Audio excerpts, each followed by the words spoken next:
What's up, YouTube? It's Big Rye. Today is Thursday, January the 9th. I'm still getting over something. That's the last time I open Kiss the Fat Guy. Well, enough of that. Let's take a look at the NFL spread betting market for the divisional round.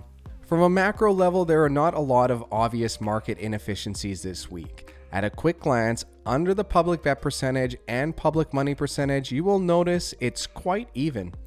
All of the numbers are between 41 and 59%. So there's no clear-cut contrarian picks this week as of now.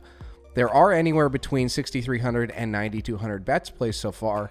These games will have approximately 70,000 bets placed on each of them. So as of now, we only have the opportunity to see about 10% of the market before Saturday and Sunday's games. Let's start out with Saturday's early game. The Minnesota Vikings travel to San Francisco to take on the 49ers.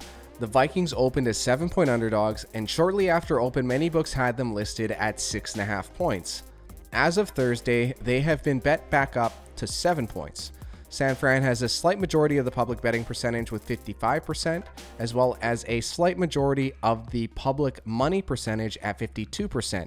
The margin on all of these games is so thin that juice is going to come into play this week when you're making your picks. Stay away from any plays that are above minus 115 and focus on trying to get lines closer to even, like at plus 100 or maybe even minus 105.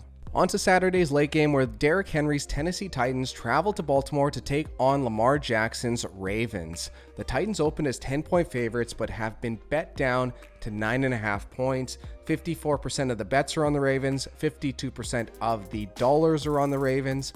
This game has received the most bets so far with 9,129. But as I said earlier, we're still expecting about 60,000 more bets to come into play to affect this betting market for this game. This game has had a very early reverse line movement for Tennessee. However, it's a pretty weak reverse line movement since the line has only moved from 10 down to 9.5, and the Titans are still receiving 46% of the bets. You can read into this as much as you'd like, but neither of these games have a tremendous amount of value. I can't recommend a spread play either way using market factors. Let's move on to Sunday's early game, where J.J. Watt's Houston Texans travel to Kansas City to take on Patrick Mahomes' Chiefs. The Chiefs opened as 8-point favorites, but have been bet up to 9.5 points. The Chiefs have received 51% of the bets and 58% of the money. That is the largest discrepancy between any of the games, hence why the line has moved up to 9.5 and even 10 at some books. Something I failed to mention earlier in this video is how high all of the lines have been for all of these divisional round games. It seems like a week where they have given the road team a couple extra points to encourage action on all of the road teams. 7 points for San Fran, 10 points for Baltimore, 8 for Kansas City. I feel the books are trying to encourage as much action on the road dogs as they can. I know it goes against Big Ryan the Fat Guy's philosophy to take large home favorites, especially those pushing double digits, but this week's a little bit fishy. The public bet percentage and public money percentage on all of these games is what you will get during prime time playoff games with a lot of bets being placed, and the books are just happy to take even action on both sides and make their vig. This was a very long tangent to say the Sharps still like the Chiefs this week, even with the inflated line. Keep an eye on this line as Sunday approaches to see where it evens out from all of the sharp and square bettors still waiting to make their wagers. The final Sunday divisional round game is Seattle at Green Bay. The Packers opened as 3.5-point favorites and have been bet up to 4.5-point favorites despite receiving only 41% of the bets and 45% of the money. The sharpest of sharps have jumped on the undervalued Green Bay Packers. The public is still in love with Russell Wilson, still in love with the Seattle Seahawks. I'm happy about my plus 860 Green Bay Super Bowl future bet, and there's still a lot of value on the Packers, as you will see in these next few slides. So to preface these next 3 slides, we'll be taking a look at the AFC futures, the NFC futures, as well as the Super Bowl futures. All of these projections use each team's actual win-loss record as their team strength indicator. For instance, Baltimore won 14 games this year. Through our simulation, we've got them as a 14-win team. So I'd recommend you take the projections with a grain of salt, and by no means does it represent what myself or the Fat Guy think about the upcoming playoffs, but we're hoping that you'll be able to gain some insight so you can make smarter decisions when betting futures. What you can focus on is the odds as well as the odds percentage, because that is what books and line makers have set the price at and their theoretical percentage chance of it happening. You notice the odds percentage adds up to a little bit more than 100%. It actually adds up to 111.98% for the AFC Championship. This is the juice that you pay to be able to make that bet.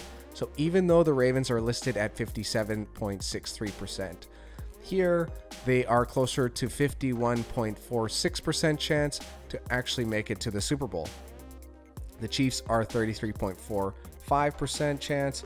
Tennessee is 7.67% chance. Houston is 7.42% chance. Hence, every bet at 111.98% chance equates to betting at minus 126, and you'd have to hit at a rate of 55.9% long term to be able to make a profit. That is some very, very expensive juice on those futures. As well, this is using a bankroll of $2,500, and to maximize the expected return, we are using Kelly criterion to calculate the wager amount. So let's start off with the AFC futures, where the Baltimore Ravens reign supreme thanks to their 14 wins. 14 wins will put you head and shoulders above the competition when you are simulating through games. In all seriousness, they are probably closer to a 13-win team, and that would bump them down to about 55.75%, which would eliminate their edge, assuming that all other teams stay at their current season-ending win totals. So as far as the AFC is concerned, there's not much value in any of these futures, even at the long odds of Tennessee and Houston at 10 and 11 to 1. On to the NFC futures, where San Fran leads the pack at minus 115. Green Bay is a little bit behind at plus 260. Seattle and Minnesota are neck and neck at 545 and 590 respectively. The best value to me is Green Bay at plus 260, because the odds they are being offered compared to the other home teams is just ludicrous. The Ravens are minus 136, San Fran's minus 115, Kansas City is plus 167. So I don't understand why Green Bay is plus 260. One of these things is not like the others. Yes, San Fran should win 50% of the time. They are the most likely to win, but comparing the percentage chance to the actual odds and payouts is where savvy bettors find their advantage, and Green Bay is one of those advantages. Side note, when you couple this info with the divisional round betting percentages, the value on the Packers becomes even greater, since they are a contrarian pick, low betting percentages, reverse line movement, a lot of nice market plays for the Green Bay Packers this weekend. On to Super Bowl 54, where the 14-win Baltimore Ravens are the majority favorites. Using odds to calculate percentage chance, the Ravens have a 30.86% chance to win the Super Bowl. Even if San Fran makes it through to the Super Bowl, the Ravens will be approximately 2.5-point favorites or greater no matter who they face. San Fran and Kansas City are the next echelon at plus 330 and plus 363 respectively, or San Fran's percentage chance of winning is 20.6%, as well as Kansas City is 19.13%. Packers 761, 10.29%, Vikings 13 to 1, 6.32%, Seattle's 14 to 1, 5.77%, Tennessee is 22 to 1 at 3.7%, and the Texans are at 25 to 1 at 3.34%. I said it in my earlier futures video, but the Packers offer far too much value for where they sit in the bracket. Unless you have them a full tier below Baltimore, San Fran, Kansas City, they should not be as low on this odd set as they are. The public is undervaluing the Green Bay Packers for future bets. I hope you can use NFL betting market info to your advantage. Good luck in the divisional rounds. Make your picks against the spread in Big Ryan the Fat Guy's picks contest. I'll put the link in the description box below so you can enter in the contest and compete against us each week. The Fat Guy and I will be live streaming on YouTube for the early Saturday game, which is Minnesota at San Francisco, as well as the late Sunday game, Seattle at Green Bay. Feel free to drop by and ask as many questions as you'd like, or just follow along with the rest of chat and enjoy the game. Remember, Chase Daniel is still the cutest.